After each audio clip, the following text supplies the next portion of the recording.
उत्तर Korea ने शनिवार को अपने पड़ोसियों की सेना के अनुसार संयुक्त राज्य अमेरिका के साथ परमाणु वार्ता में लंबे समय तक रुके रहने के बीच इस साल हथियारों के परीक्षण की अपनी लकीर को बढ़ाते हुए एक संदिग्ध बैलिस्टिक मिसाइल को समुद्र में दागा। दक्षिण कोरिया के जॉइंट चीफ्स ऑफ स्टाफ ने कहा कि उसने उत्तर कोरिया की राजधानी प्योंगयांग के पास एक क्षेत्र से देश के पूर्वी जल की ओर एक अनुमानित बैलिस्टिक मिसाइल के एकल प्रक्षेपण का पता लगाया, लेकिन उसने तुरंत यह नहीं बताया कि हथियार कितनी दूर उड़ गया।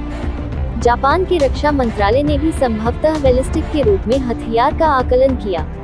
दक्षिण कोरिया के राष्ट्रपति कार्यालय ने कहा कि राष्ट्रीय सुरक्षा सलाहकार सुंग मून प्रक्षेपण पर चर्चा के लिए राष्ट्रीय सुरक्षा परिषद की आपात बैठक की अध्यक्षता करेंगे। अमेरिकी सरकार या सेना द्वारा प्रक्षेपण के बारे में तत्काल कोई टिप्पणी नहीं की गई।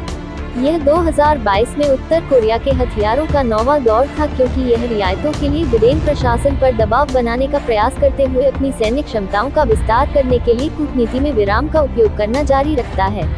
रूस संयुक्त उद्यम द्वारा निर्मित किया गया है। अब चलते हैं दूसरी खबर पे। इंडिया ने शनिवार को कहा कि वह पूर्वी यूक्रेनी शहर सुमी में फंसे भारतीय छात्रों के बारे में गहराई से चिंतित है और संघर्ष क्षेत्र से सुरक्षित बाहर निकलने के लिए रूस और यूक्रेन दोनों को कई चैनलों के माध्यम से तत्काल युद्ध विराम के लिए दृढ़ता से कहा। विदेश मंत्रालय मां के प्रवक्ता अरिंदम बागची ने कहा कि छात्रों को सुरक्षा सावधानी बरतने, आश्रयों के अंदर रहने और अनावश्यक जोखिम से बचने की सलाह दी गई है। शुक्रवार को उन्होंने कहा था कि सुमी में करीब 700 भारतीय फंसे हुए हैं। हम सुमी, यूक्रेन में भारतीय छात्रों के बारे में बहुत चिंतित हैं। हमारे छात्रों के लिए एक सुरक्षित गलियारा बनाने के लिए तत्काल युद्ध विराम के लिए कई चैनलों के माध्यम से रूसी और यूक्रेनी सरकारों पर जोरदार दबाव डाला है, बागची ने शनिवार को एक ट्वीट में कहा। उन्होंने कहा, हमारे छात्रों को सुरक्षा सावधानी बरतने, आश्रयों के अंदर रहने और अनावश्यक जोखिम से बचने की सलाह दी है।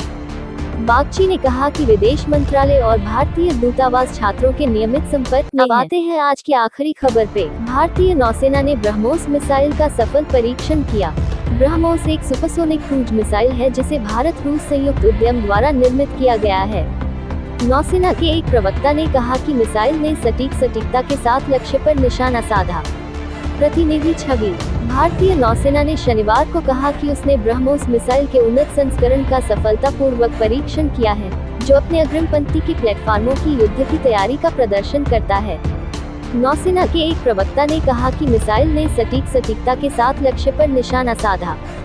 ब्रह्मोस एक सुपरसोनिक क्रूज मिसाइल है जिसे भारत रूस संयुक्त उद्यम द्वारा निर्मित किया गया है।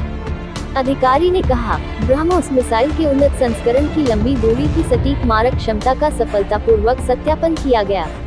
लक्ष्य के पिन पॉइंट विनाश ने अग्रिम पंक्ति के प्लेटफार्मों की लड़ाई और मिशन की तत्परता का प्रदर्शन किया। उन्होंने कहा, ब्रह्मोस एक सुपरसोनिक क्रूज मिसाइल है जिसे भारत